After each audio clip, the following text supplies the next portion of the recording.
Hello and welcome to Medium Literate, the show where two longtime best friends try to sharpen up their media literacy skills by talking about a new movie in theaters each week.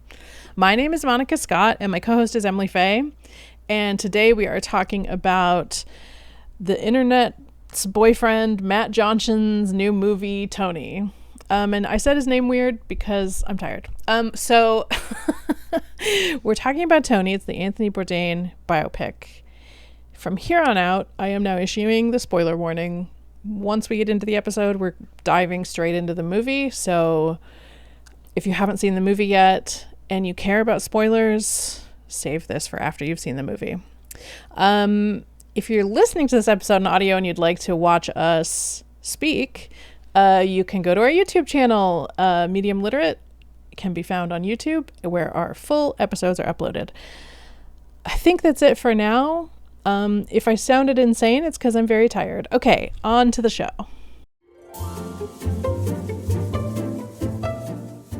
Hello, we're here. We're here. It's Medium Literate, and we're finally talking about Tony this week. Yes, we are. Yes, we saw Tony, and I don't have anything to talk about before. Usually we can have a little chit chat before, but I did not have any other experiences of note this week other than being at a conference that I don't really want to talk too much about. Yeah, no, same. I mean, this was the only movie I saw this week. Nothing crazy happened at the theater. Normal time. I guess we just get right into it. Pretty normal stuff. So what before we talk about Tony the movie, do you want to have the Anthony Bourdain conversation first, maybe? Yeah, because I do feel like that gives important context to the viewing experience. Definitely. What was your relationship to Anthony Bourdain before this movie? Almost none. And it's not on purpose. I always thought he seemed like a cool guy. And his death was very sad, but I just had not. I'm not that. I'm not someone who's ever been that interested in food.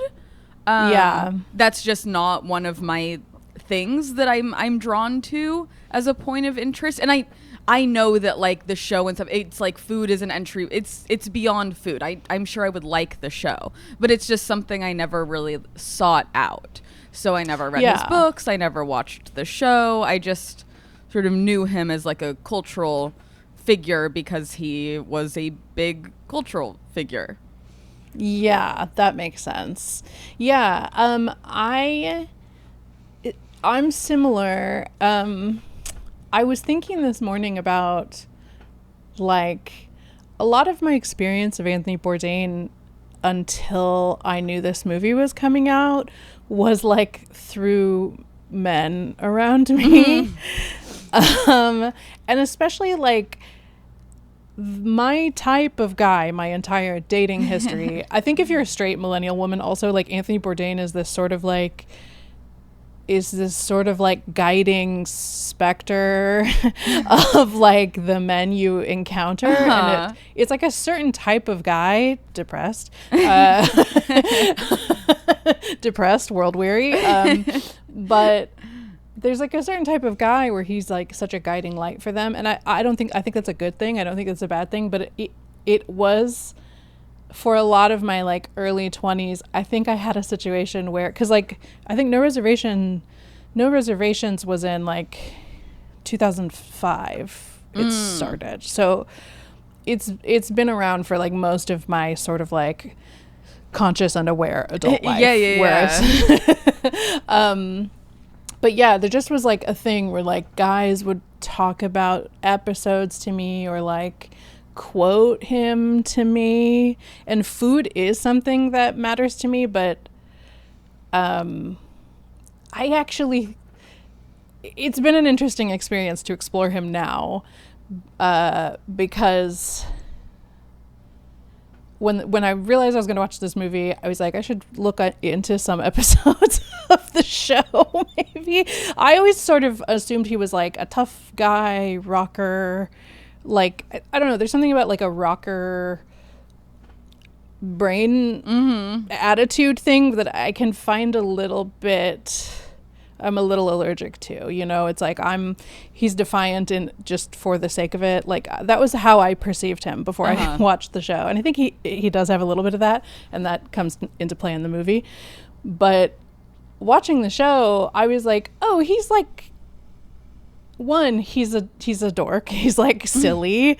Like, there are episodes where he is just bringing his interests into the travel and into the food. So like, I watched an episode this morning where he was in Vietnam, and he like structured it like a James Bond movie because he just thinks James Bond is cool. And you know, I know that there are things where he like brings in musicians he really likes to just have meals with him and stuff like that. I feel like he was one of the first people, at least that I can in my worldview, that sort of made it so that it all matters. It's like, you're not just a chef, and this isn't just a food show. This is a, you know, I'm bringing I like this author, and so I'm bringing his work into the story, and then that works its way into the food, and then the whole thing about just like a plate of food isn't just a plate of well-made food, that it's like, it's the care and love of the person giving it to you, and it's the entire history and culture of it. Like, all that stuff is so cool, but I don't know that was that present in the culture before him. And so it's interesting to think that a lot of the stuff I personally really like now, which is like food culture, like people, like all that stuff, I have him to thank for it, and I just like didn't know this whole time. You're like, oh. That like I think that I ended up a beneficiary of his like profound effect on culture, and you just didn't I'm very know it. moved by it. Yeah. And it's just really fascinating. Yeah, I mean, I guess what I've always, again, not really having watched his stuff or read his books or anything, my sort of idea of him, I don't know if this is right, but like, has always been sort of like spiky but deeply empathetic.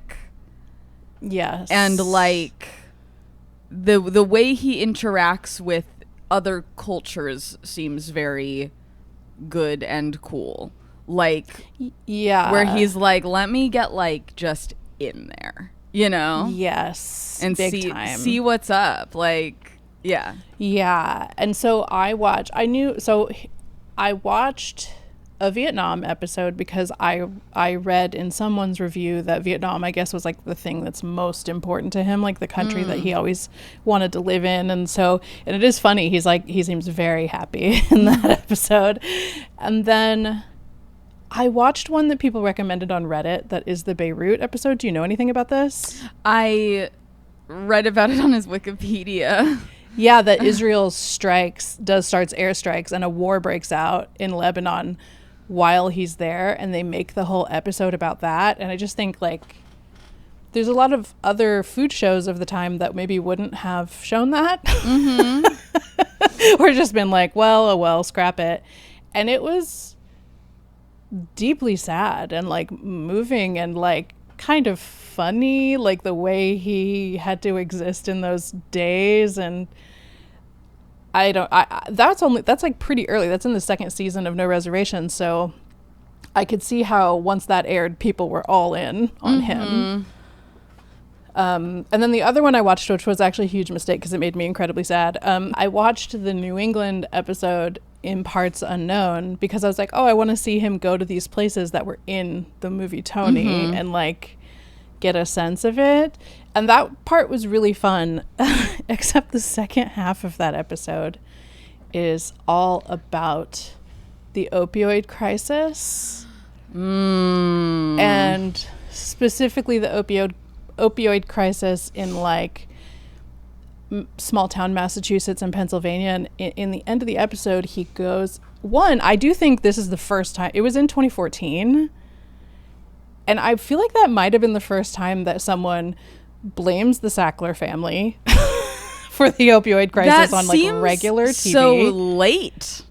Yeah, but I don't feel like people were talking about it that much, that it's like, hey, it was OxyContin that did this to everybody. They show Narcan on the episode, which I don't think in 2014 I had ever seen before. But he goes to like a Narcotics Anonymous like group therapy type thing, and he talks about like how he has a 7-year-old daughter, and he like, you know, how being clean is a fight every day, and he tries really hard. And I just was like, oh, no. Like, knowing where the story ends, it was just really painful and heartbreaking. And yeah, so it's interesting. I just feel like trying to engage with his work now is exciting and interesting, but also like there's a vein of melancholy that just kind of goes through all of it. Yeah. And I mean, that's how I felt about the movie too, which it's like, I feel like the same movie, there's two versions of it, which is it as just a movie, and it with all of the context of the real man and the ending. like and I mean, obviously the movie only exists within the world where we have the context, but it's I do like that genre of biopic a lot, that is just one moment in a person's life. Like, that is a thing that I think is kind of the best version. Definitely. And also like having it be a young moment in his life where like there were people there, but not any other point in time in his life. There are so many people who can weigh in and be like, I was there, it's not like that, this isn't, you know what I mean? And it just starts this like annoying cycle.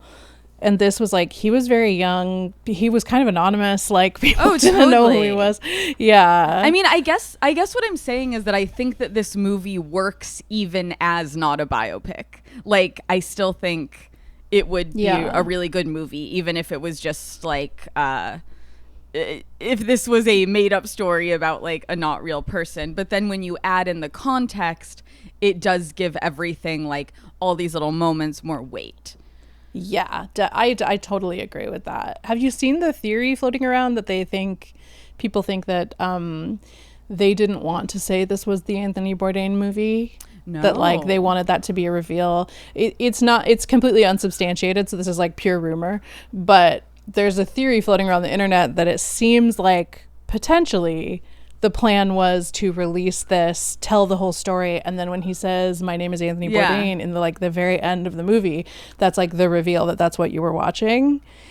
I get why a marketing team would be like, yeah, you can't fucking do that. Right. But I actually think that is an interesting, I think that would have been really good. That would have been so cool. I mean, I guess, I understand why that was a no, because this is already like a smaller movie, and you know, but that would have been cool. And I'm sure there are people out there. There are always people who see movies with no context. I'm sure there are people that were surprised when he says, my name is Anthony Bourdain. Yeah, I'm positive. So. I think that would have been a really cool experience, because like knowing as little as I know about him, I wouldn't have picked up on any of the clues. No, absolutely not. No way. So did you like this movie? Did you enjoy watching this movie? I loved it. I really loved it. I cried a lot. I thought it was very beautiful. I know you cried. I cried. I sure cried. This movie, I loved this movie. I thought it was really good. I wonder if Anthony Bourdain heads, how they feel. Like some I've seen have liked it. Some have been like, what the fuck? Where are the crazy New York City kitchen party nights? It's just like, that's not what this movie is. Like, I also don't know. I don't think anyone could do that to a satisfactory degree. And certainly not Matt Johnson, who I love dearly, but who didn't know anything about Anthony Bourdain going into this, has said that in every interview. He's like, I wasn't a fan. I didn't know anything about him. Honestly, maybe that's why it works so well as like a movie even without the context, is because he was not blinded by like a love for this figure. So it's kind of like, I just want to make this good movie. And yeah, definitely. And also I think there's no one who could do there is no satisfactory job for everybody on this, the Anthony Bourdain story. But I think this is the best version of the story you could tell, because it told a story that I think is like, I've never really put this together, but it rings true to me that anyone who is like super interesting or has a lot of wisdom or is smart or just cool in their like 40s and 50s and 60s, they were a fucking nightmare in their 20s. Totally. They were awful every single time. No, absolutely. It's like with this movie, you really are like, this kid he is such a little asshole, and he does need to be like whipped into shape. Like, there are these like sort of brilliant little assholes that like do need to be shaped a bit, because otherwise they're just gonna be a little shit forever. Yeah, and like it is just like, it's this depiction of like male rage, like young male rage, and specific to like someone who is destined for something, but like it felt very visceral to watch in the movie, and maybe that's just because I know where he ends up, like that, how horrible it feels to be like, I know I'm capable of something, but I just have to exist for a bunch of years. And it's like somehow this guy who like a big part of his issues are that like he's both way too confident and way too insecure, and when those two things like meet, it's just a fucking shit show. And Matt Johnson, obviously, like what he's so good at, like because it's clearly his passion, is like weird, intense relationships between two men. And that's what this movie is made of, is just different weird, intense relationships between various pairings of two men. Yeah. And I believe that what I've heard Matt Johnson say about why he wanted to do this movie was like that he had two different tracks of reason. One was that he will be doing the Magic the Gathering movie soon. He's very scared that is like a quote unquote real movie that is going to require him to kind of maybe not fall back on a lot of his tricks. He talked about how, and I thought this was so interesting. He was like, in every movie I have made so far, I have hidden within the movie the fact that I can't make a movie. It's like hidden within the structure of the movie that I'm saying to you, like, oh, we don't know how to do this. Let's figure out how to do this. And it's like built into the structure of the movie. And he's like, and with magic, I'm obviously not going to be able to do that. And I'd like to be able to incorporate some of my tricks that make me me and that make my product mine. And he's like, but I needed to do one in the American system where I shed all of it, where I'm not doing any of my cute little tricks. And so that, I think, is just kind of interesting backstory that he's like trying to like break out of the shell of like what has made him feel safe making movies with his friends. He's still doing a few of his little tricks. There are certainly two boys doing a scheme in this movie. Yeah, but in terms of like he couldn't have all his friends on set with him. He was like with strangers, and like you know, he had to work with grown-ups, he said.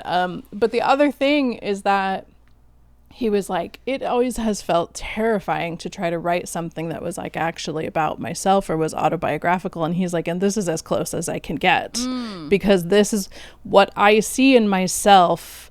I see in Tony at this age, like that I was that way. I was too confident. I was angry all the time and mean. And like, it was for what? I don't know. Like, and he's like, and he's like, I just really feel like it's like a little secret I share with Anthony Bourdain that we had these evil years where we behaved like this.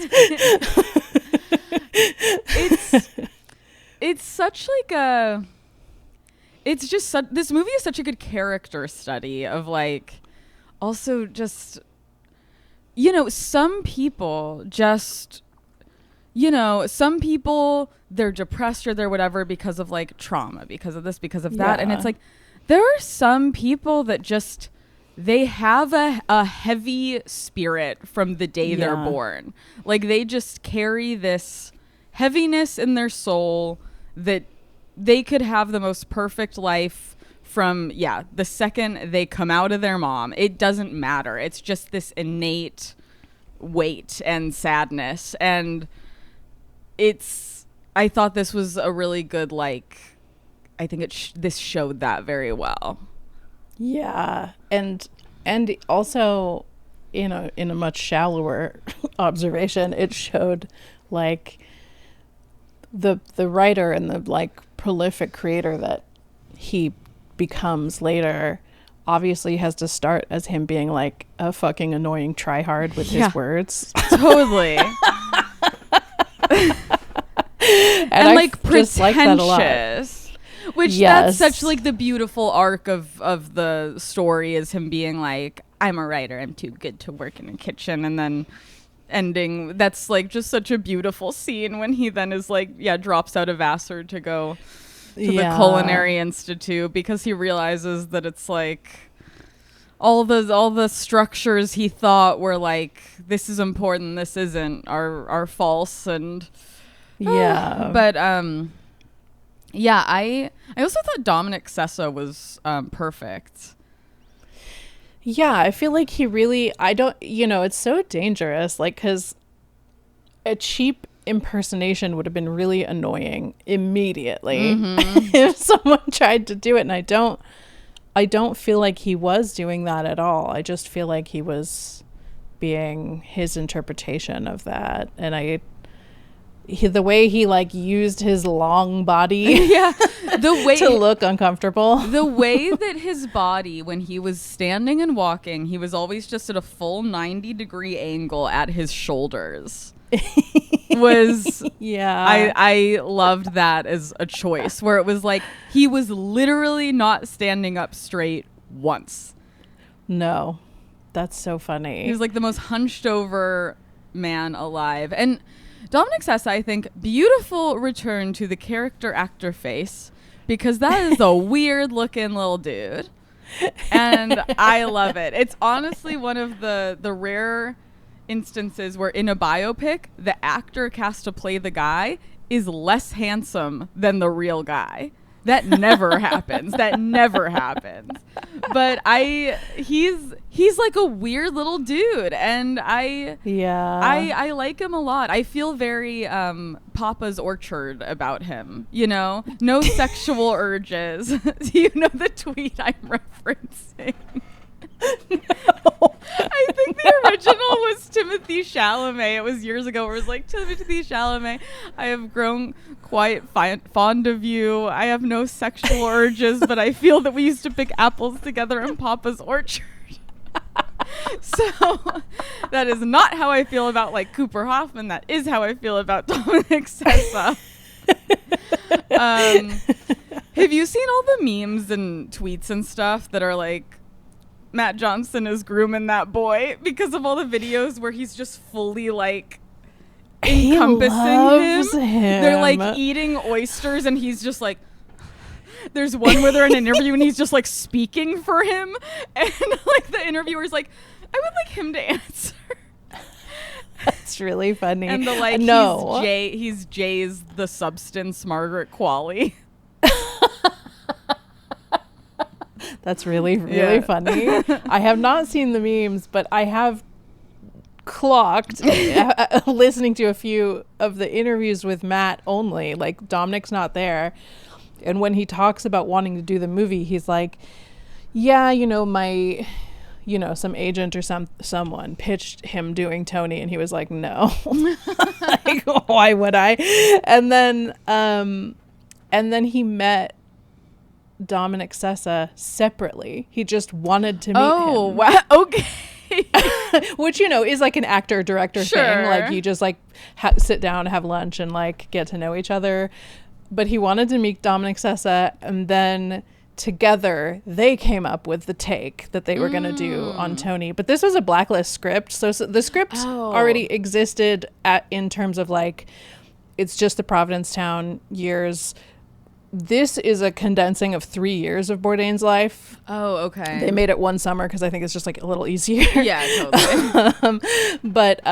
So the script already existed about this time, but they were like, no. And then, once Dominic and Matt started talking, they were like, this is what our youth was like. And I just, every time I've heard it, I've been like, how old isn't Dominic Sessa kind of young? Like, he's still in it. So young.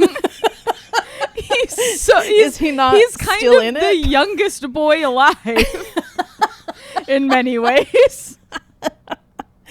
Well, it's just nice that Matt has a son now.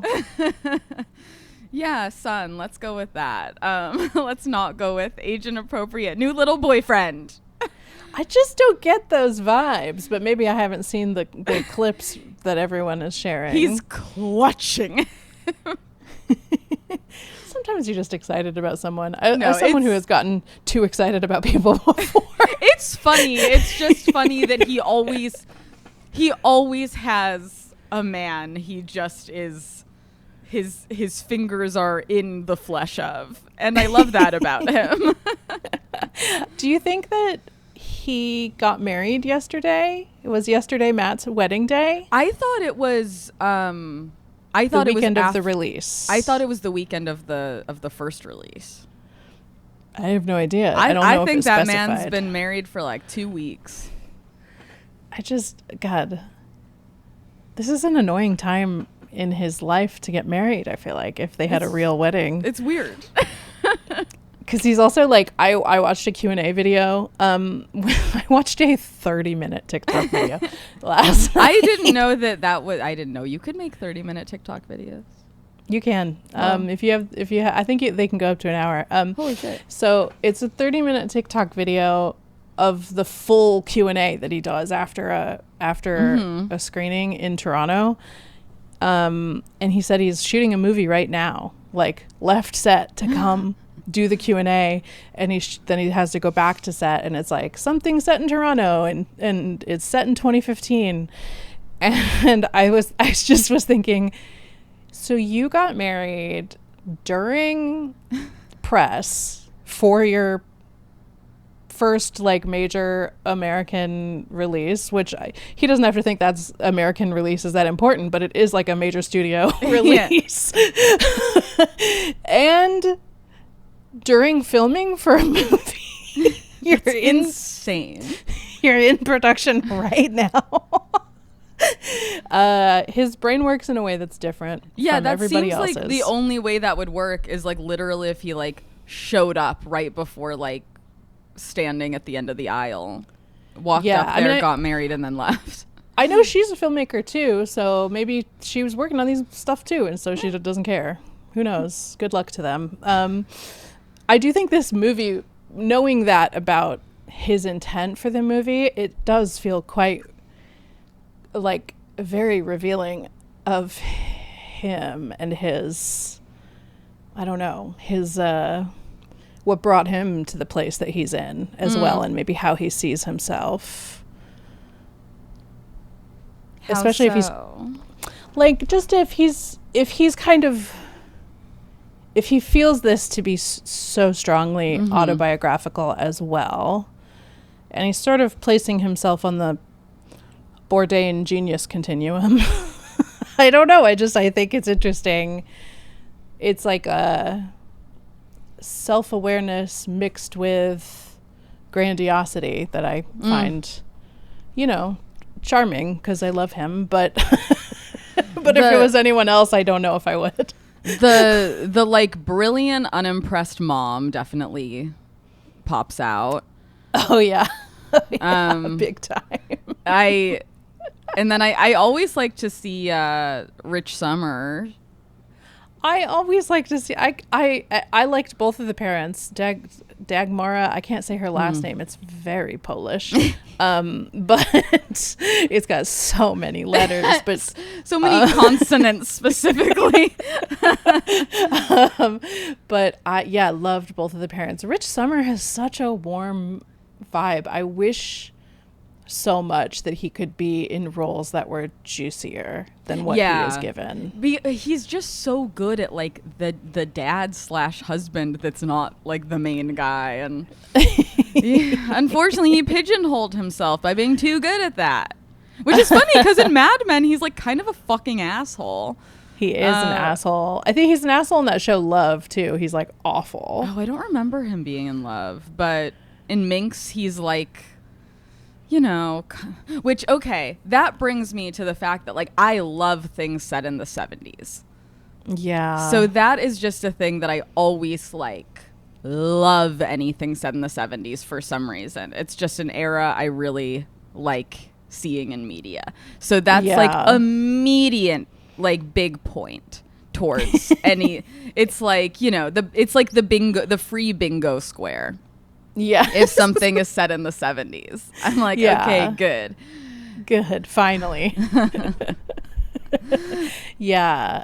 I loved Amelia Jones. Yeah, she's good.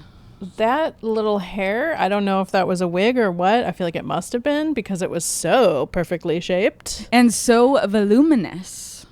Yeah, but damn, I was like, that looks so good. I feel like your hair could do that.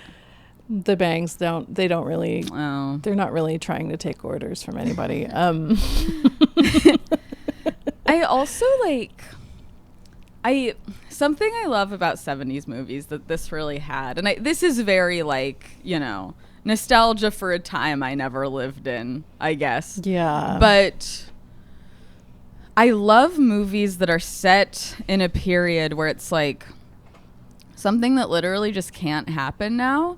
Is where it's like life just sort of like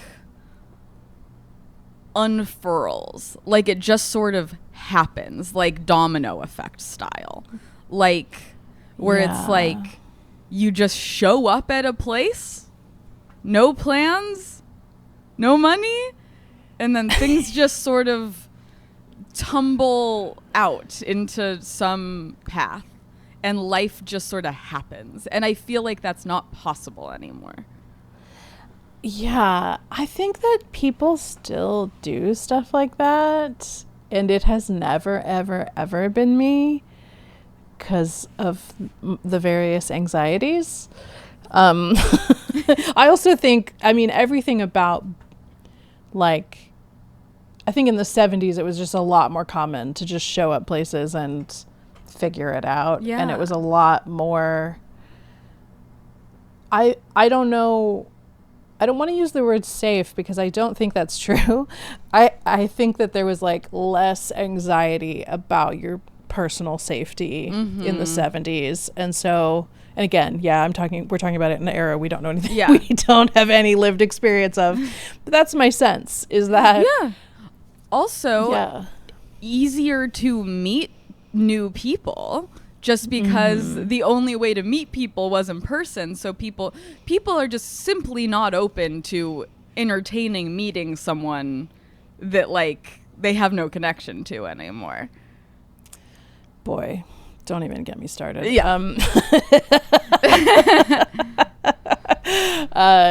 It's crazy. I just think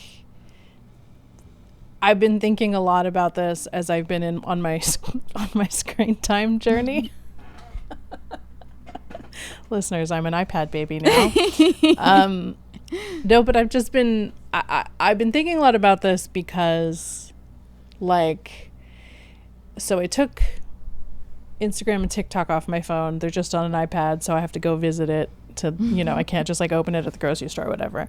So then it makes me like a lot more, I've noticed I'm getting like a lot more aware of like when little interactions online feel like a little bid for connection from someone. And I feel like I'm like heightening my sensitivity to bids for connection all around me. Yeah. The cold plunge that I went to this morning is actually a great example of it, because every time I've gone to, I've only done it 3 times, so I'm not like a ice bath freak, but I'm trying. My gym just put one in. You're not an expert in cold water yet. My gym just put one in, so I'm just sort of experimenting with where I land on that spectrum. But every time I've done it, this thing happens where there's like 4 or 5 people kind of around trying to like interact with it, and it's like it's just such an intense experience that every single time like people are kind of like itching to like make eye contact, to be like, it's pretty crazy, right? and I don't know, I like, there's something like, it almost makes me kind of emotional the way like these little moments of humanity creep back in. I think it's because you're in the wet room in the gym, so nobody has their phone, so everyone's like trying to have a little interaction. And stuff set in the 70s really does make me like long for the time when like those little bids from strangers were acceptable. Yeah, totally. And not just acceptable, but like expected, because that was just life, it seems like. And yeah, I don't know, I'm sure for some people it does, but I think part of what sometimes like just in life feels so like claustrophobic is that it feels like, how can you set a stage for things to just happen, like it feels, I don't know. And this movie was just very much that. Yeah. I mean, I sort of envy the mind of people who like just show up travel-wise places and like, because I do feel like that still exists with the like weird solo traveler freak community on the internet. Yeah, I guess you're right. Yeah. I guess maybe it's more of an Australian mindset or something.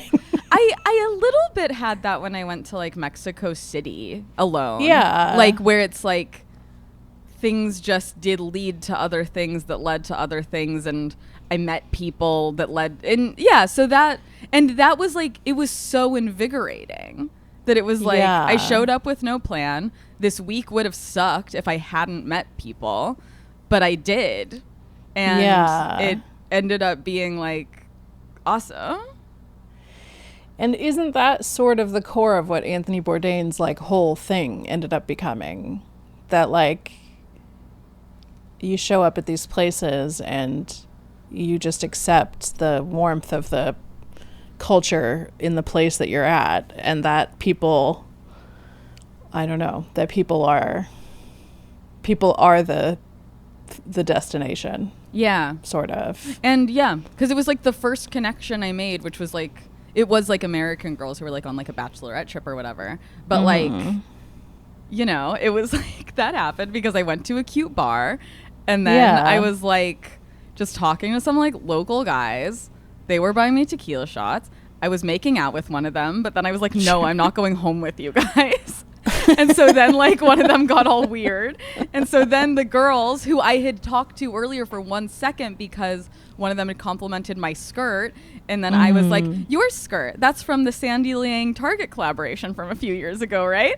And so then I was like, hi, can I hang out with you guys for a little bit?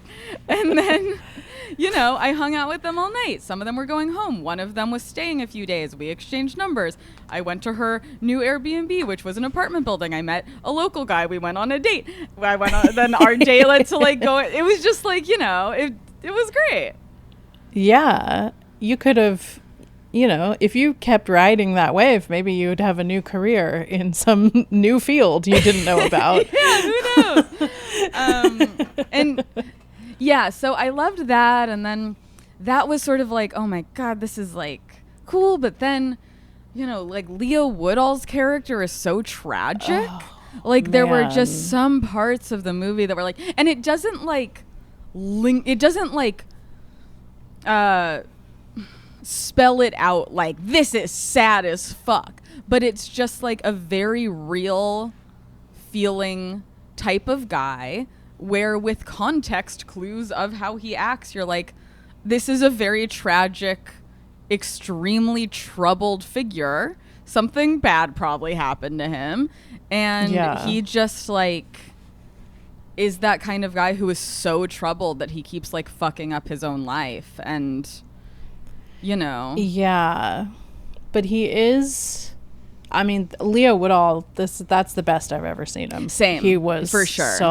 So good. Yeah. And I've loved him in other stuff, but you know, he's up a little bit of weight in this. And like he's got his cheeks are like really filled out like a true Boston alcoholic. Just kind of like ruddy. Like and just like the performance is so strong and the character is so lovable for a lot of it. Like when he's being a scamp, which is like, it's a tough balance to strike, but he really struck it. Totally. Where it's like, this is just such a type of guy where it's like, he's doing questionable things.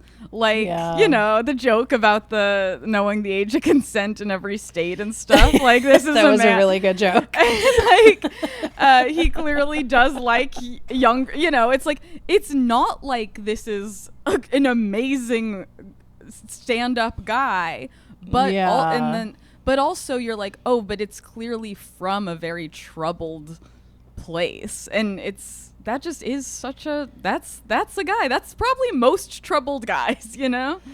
And that he and the Antonio Banderas character essentially, you know, there's a little bit of like it's an angel and devil on the shoulder where he follows both of them. Ultimately. And I mean, Leo Woodall's character, I'm sure, is dead 2 years after this movie. Oh my God. The heroin scene is so sad. Oh God. And that kind of a pretty tasteful way to do it where they just show Tony watching it. And very troubling. You know, he watched it and he looked exhilarated a little or like very interested, but like I like that this movie, and I think this is a credit to like Matt Johnson not being a Bourdain head, it didn't shy away from the ugly. Like Anthony Bourdain was just such a complicated figure because he had true ugliness and he wasn't shy about admitting it, but I think that some of his fans can be shy about admitting it. And I think that this movie played with that quite well.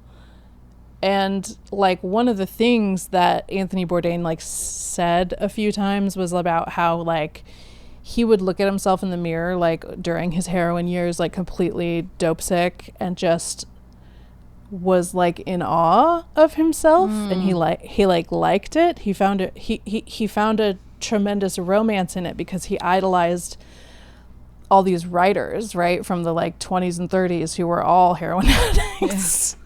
And I don't know, it's just interesting to do a coming of age story and have so just as much foreboding and acid as there is romance and hope. Totally. Yeah, because it's like within the movie he does like a bad thing, then he does a good thing. But it's not like the arc of this kid who is him is like, and then he was a perfect guy. It's more about finding his path in life, which is true, but it's not like he's the best guy ever now with a perfect like moral compass and, you know, self-control and all that shit. And the scene with the fisherman where he like goes out and they catch the fish and then cook the fish on the beach and do the whole thing.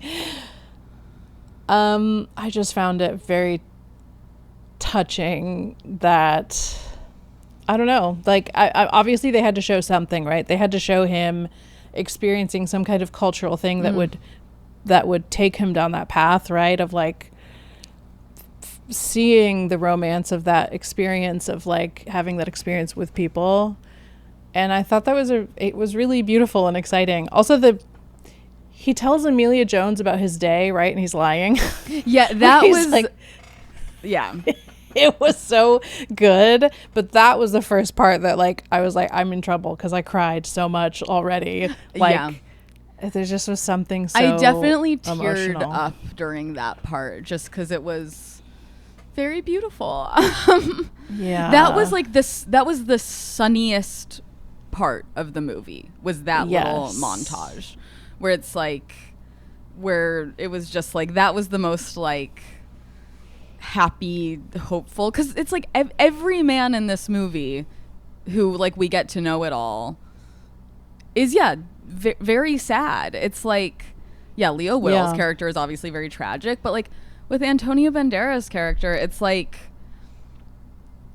you know, they say how he has no friends, and he's obviously very sad that like Leo Woodall he has to let go, because he obviously knows that he's like a troubled, you know, guy, and is sad for him, sad that he did this to himself, and also that like this restaurant, for most of it, it's like it's not some like hot spot, that it is just like kind of a little whatever restaurant that he pours his absolute heart and soul into. But I thought like sort of one of the theses of the movie was when I think Nancy is the character, is that when she's like, that place, that's just fast food. And it's like, after we've been seeing like that they make everything from scratch, and this man is like a really impressive chef, and just like everyone is putting their like everything into it, and she's just like, it's just fast food. And that it almost like that line seems like it became the basis, like going against that is the basis of like Anthony Bourdain's career, that like no, nothing is just like fast food, like just because it's not like a fancy restaurant, like and that like nothing is just fast food if there are people that put care into making it. It's also interesting that chef I think is just what the character is called, he doesn't he puts the ketchup that he makes by hand into Heinz bottles, that he doesn't tell anybody that he's doing this stuff and that it's like special. And he is like, he is, I don't want to use the word loser, but I'm trying to think of like he just isn't, he didn't like ascend to what he could be in the same way that Leo Woodall didn't. I did find it really heartbreaking when Leo Woodall hits him, or like when he's like, okay, come on, we're finally gonna do this, and he's like, I love you. No, he's just so clearly like, I don't want this to be happening, like I don't want to have to fire you, like but then it's like the Leo Woodall character, it's like he is just someone who will sabotage his life so much that like he can't help himself. And the like over the top pride of the people of the general Boston area, I think, Leo Woodall is embodying that a little bit, where it's like, you can't just wash you did fuck up, just wash the dishes for a day. I did find it very relatable that they all don't have to get to work until 10:45, and yet it still is a struggle to be on time. As someone whose job it starts at 10:45, and I really struggle to be on time, and everyone's like, how? And I'm like, I don't know, it just is. And this movie made me feel seen. Yeah, you and Stavros are very similar. They treated that like a legitimate struggle.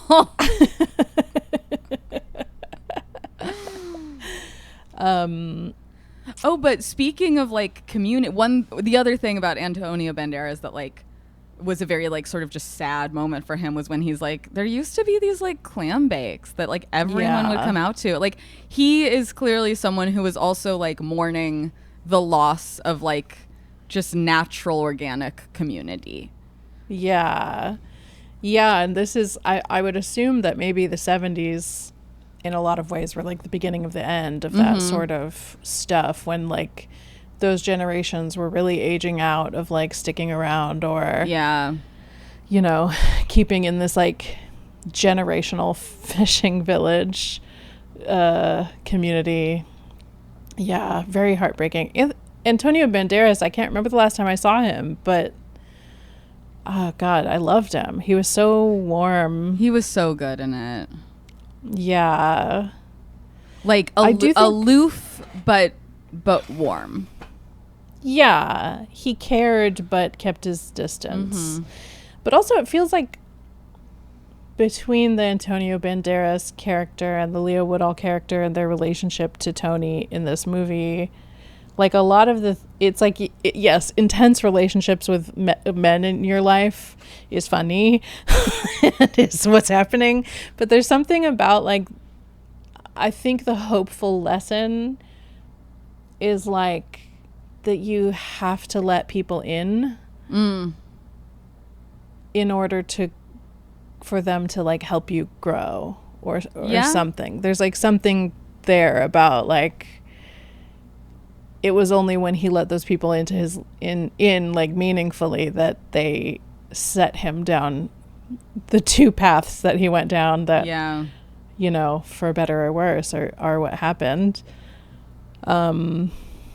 Yeah. And then, you know, I really, by the end of the movie, when he goes to the CIA, the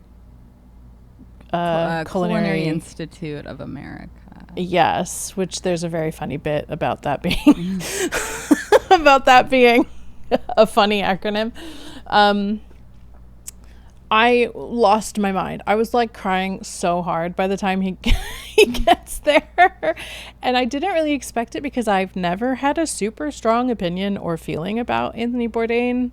But I think something about the like hopefulness and mixed with the honesty of this movie, like I think if it didn't contain this sort of venomous character that he has, I don't know that it would have moved me as much because it wouldn't have felt as honest. Totally. I mean, like my heart broke when there was that shot that like lingered on Tony seeing the jar of cash. Yeah. Because it's like, you know what's going to happen with that. Yeah. And you're just like, oh, fuck. Because it's in the middle of a scene where they're sharing such a beautiful relationship and like having such a nice moment. And you're like, oh, no. Yeah. And, you know, there's some stuff that like wrapped up a little neatly that felt kind of like goofy. Like when they throw the clam bake, when Tony throws the clam bake, and then Chef comes and is just like, thank you. Yeah. Thank you for breaking into my house. Right.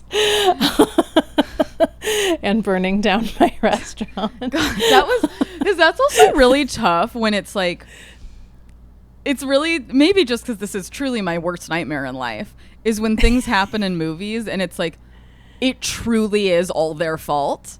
Yeah. Like, it's like, it is 1000% their fault that something really bad happened, like without a doubt. You're like, oh fuck, this is my fault. This is really bad, and it's 100% on me. Yeah. Truly, that is a horror movie to me. I also like, you know, there's like, Chef comes down and is like, thank you, and then like Nancy is sort of like saying whatever her last few things are that she says. The Nancy stuff by the end, I know that Nancy is Bourdain's first wife. But I was kind of like, I don't care. I like it enough. She could have been a figment of his imagination and nothing would have changed in the plot, truly. Like, they could have revealed she was a ghost the whole time. Wouldn't have made a difference. Yeah, and I liked seeing her, and you know, he needed something propelling him forward for certain parts, so I get her necessity in the story. But yeah, by the time they're like wrapping up her story, it's like she's just sort of standing there for too long. Yeah. For some reason, I teared up when she gave him the pictures. Oh yeah. There were a lot of things, like, I didn't like full blown sob or anything at the end, but there were a lot of times when I like was tearing up. Yeah. I loved Jay McCarroll's score. Oh man, it was really beautiful. It was it was really simple, like the little piano, but then there was like a little gentle accordion sound every so often that I just really liked a lot. Yeah, it just went with it. It underscored everything super well, because it's like, you want it to be something super elaborate wouldn't go with it, but it's simple in a way that does underscore the emotion of it all very well. And then the old Cape Cod song in the end when he's on the boat, that's really what got me. I think because of those voices sound very haunting, and just, I don't know, I have never cried this hard in a movie before. I was like trying to hold it in because I was kind of like embarrassed that I was reacting so strongly. But he's on the boat and he's going back, and then it's like the voices singing Old Cape Cod, and I was like shaking, trying to hold it in and breathing, and I just felt Alex like touch my back. I was like, and then the when the credits were rolling, I was like trying to pull it together, and I don't know, I just got so overwhelmed by like how hopeful and full of promise he felt in the end of the movie, and how hard I know his life ended up being for so many years. Like, you know, he's got like 20 more years of horror after this. Yeah. and then in his like late 30s or 40s, I think 44. He was 44 when Kitchen Confidential came out. So not until his 40s did he like achieve what I think he was destined to achieve. And I don't know, his death is just so fucking tragic, because you catch little pieces of interviews from different parts of his life, and it just like felt like he figured it out at some point, and that he was out of the darkness. And I don't know, it's just so sad. It just really is like heartbreaking. Yeah, it definitely, like, knowing that someone, it's so different when there's a movie about someone whose story is not over versus someone who it is. Yeah. And so you have the full pic, like the full scope from beginning to end. Yeah. You like, it gives it such a different context. Yeah, and it's like it's a much harder pill to swallow. Oh yeah. Especially I think this is the most painful version of the story to see also. Like, I kind of think if it was one of those like spans his whole life movies, it would have been sad, I'm sure. But like, there's something about just ending the story before he achieves anything, and knowing what happens is just like so devastating. Like ending it at the moment where he starts stepping into his like life purpose and path. Like kind of at the most like hopeful part of his life, just because it's like the world is your oyster. Yeah. But it's, yeah. And then, there's the scene where, Antonio Banderas is telling him about the painting and about the guy who like killed himself. And he's like, he killed himself? And it's like, oh God. Yeah. That I didn't like hearing those words come out of that character.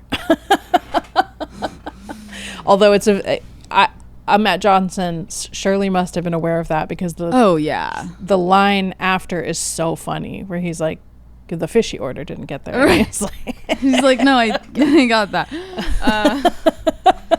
No, but I loved it. I thought it was like, just like an incredibly beautiful movie about sort of the human condition in a way. And a great character study. And I feel like a lot of rewatchability potential for this one, for when you kind of feel like, watching something beautiful. Like, I think this occupies the same category to me as like 2019 Little Women. Interesting. Where it's like beautiful, but also makes me cry. Yeah. Beautiful, but I need to feel something. And this is a dangerous game to play, but like, I did find myself thinking, like, because lots of people who are huge Bourdain heads have been like, he would have hated a biopic being made about him, which I think is probably true. But after watching it, I was like, I think he would have not hated this. I think he liked to be criticized, and he liked for his shit to be called out. Also, this is just so not a traditional biopic. Like, in so many ways, it does feel like, I don't know, fanfic about this point in his life. Yeah. Based on him as a character, but it's like, I don't know, it is a biopic, but it's also like a very unusual biopic. Yes, and I think that from what I can understand about him, like, I think what he wouldn't have liked, or what he would have had an allergic reaction to, is like grandiose myth making about him. Because he did become a mythical figure, but I'm sure he found that very annoying and uncomfortable. But the way this doesn't let him off the hook, and doesn't like romanticize some of the ugly shit about him, but does still sort of like lend energy to the beautiful, like, young experiences that like led him down this path. I don't know. I feel like he would maybe, I don't know if like is the right word. He just seems like the sort of guy who's never going to like something that's like too praisey of him, but I think he would have been okay with this. Yeah. I mean, the character of Tony in this movie is truly such a little shit. Like, I think he'd like Matt too. Who wouldn't? Who wouldn't? But it's like, and it's the way that he has such a high opinion of himself, but then also like literally like when he's at that party is just trying to like copy Sal's exact words to women and stuff, because he doesn't know what he's doing. He doesn't know what he's doing. It's it was a fun character where you're kind of like, yeah, I would have an immediate negative reaction to this guy too. Yeah. Okay. Well, I feel like we did it. Do you have any other comments or feedback? No, I guess not. I guess that's it. I guess that's it, guys. Go eat a beautiful meal and talk to a stranger. Yeah. That's my advice. Yeah. And I forgot what we're doing next week. Yeah, we'll cover it in the outro. Don't worry. Yeah. See you guys later. Bye. That was our episode on Tony. Thank you for listening. If you liked this episode, if you like any of our episodes, text a friend the link. Tell a friend you're listening, because that's the best way for us to get new listeners. You can also review us on Apple Podcasts and Spotify and stuff. You can, of course, watch the full video episodes on YouTube at Medium Literate. You can follow us on TikTok and Instagram at Medium Literate. And next week, there are so many movies coming out that we had to strategize. So the plan is next week is going to be It Ends and The Dog Stars. And possibly if we both end up seeing one of the other big things, like Idiots or Onslaught or something. And then the week after that, we're definitely going to do Coyote versus Acme plus another one of them. So definitely It Ends in The Dog Stars.